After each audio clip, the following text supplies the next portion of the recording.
Bonjour, en si peu de temps, on va parler donc des fibres. Donc on entend parler des fibres. Bon, les fibres, c'est quoi les fibres? Les fibres n'existent pas dans le monde animal. Les fibres, c'est strictement végétal. Donc, et tous les végétaux, donc, ils contiennent des fibres.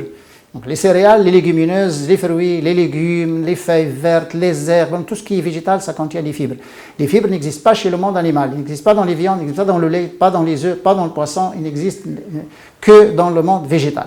Et les fibres, il y a une partie des fibres qui est considérée comme phytoestrogène, comme la lignine, qui est transformée en lignane au niveau du sein.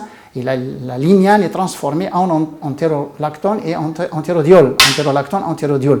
Donc ces deux choses-là, ils inhibent donc le cancer du sein et ils inhibent le cancer de la prostate. Ils sont considérés comme des phytoestrogènes, d'ailleurs la lignine. Et on a les fibres aussi solubles comme l'inuline et l'amidon qui protègent donc le côlon, le tube digestif. Donc l'amidon est décomposé lentement pour donner une bonne glycémie. Donc les gens qui prennent les céréales au petit déjeuner, donc ils ont une décomposition lente et ils auront une glycémie constante, une bonne glycémie, donc ils n'auront pas en quelque sorte une migraine, un maux de tête. Et l'inuline qui est un polymère, donc l'inuline est un polymère de fructose, et c'est un prébiotique. L'inuline est un prébiotique. Il nourrit les probiotiques, donc les bactéries amies donc, du type digestif. Et l'inuline, la première source, c'est la patate douce. La deuxième source, le topinambour chicorée, les artichauts et les asperges. On en trouve aussi dans la courge, surtout la courge rouge, la grande courge, et on en trouve aussi dans les navets, surtout rutabaga navet, et surtout les navets jaunes. Donc on en trouve aussi de l'inuline. Il existe sous forme de traces dans quelques herbes et dans d'autres légumes. Mais sachez bien que la grande source, c'est les patates douces, le topinambour, la chicorée et les asperges avec les artichauts. Donc ça, surtout la patate douce.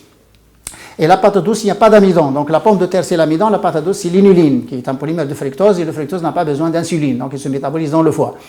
Et donc ces fibres, ils sont tellement importants que sans les fibres, on aura beaucoup de problèmes, surtout au niveau du côlon. Donc les gens qui se nourrissent sur des produits d'origine animale, viande, produits laitiers, les œufs et tout ça, et qui ne prennent pas beaucoup de végétaux, ils ont toujours des inflammations au niveau du tube digestif. Pourquoi? Parce que les fibres, ça protège le tube digestif contre les radicaux libres, et ça élimine, parce que ça facilite le transit digestif, et ça élimine les déchets solides, qui s'accumulent d'ailleurs dans le tube digestif, et surtout dans le côlon, et quand ils durcissent, là, il y a un problème. Il y a un problème de constipation, un problème de fissure anale, etc., etc.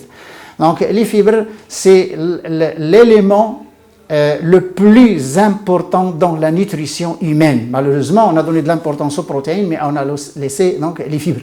Et les fibres, c'est le monde végétal, c'est pourquoi il n'y a pas de problème chez les végétariens. Il n'y a pas de problème chez les végétariens, surtout les problèmes de chamboulage hormonal, les problèmes cardiovasculaires et le problème de constipation, le problème d'inflammation au niveau du côlon, etc. Donc, dans le monde chez les végétariens, c'est des maladies qui n'existent pas. Donc, c'est des symptômes qui n'existent pas. Donc, ayez un quelque 70 à 80% dans votre régime de végétaux et vous n'aurez pas de problème. Donc, à un autre épisode et au revoir.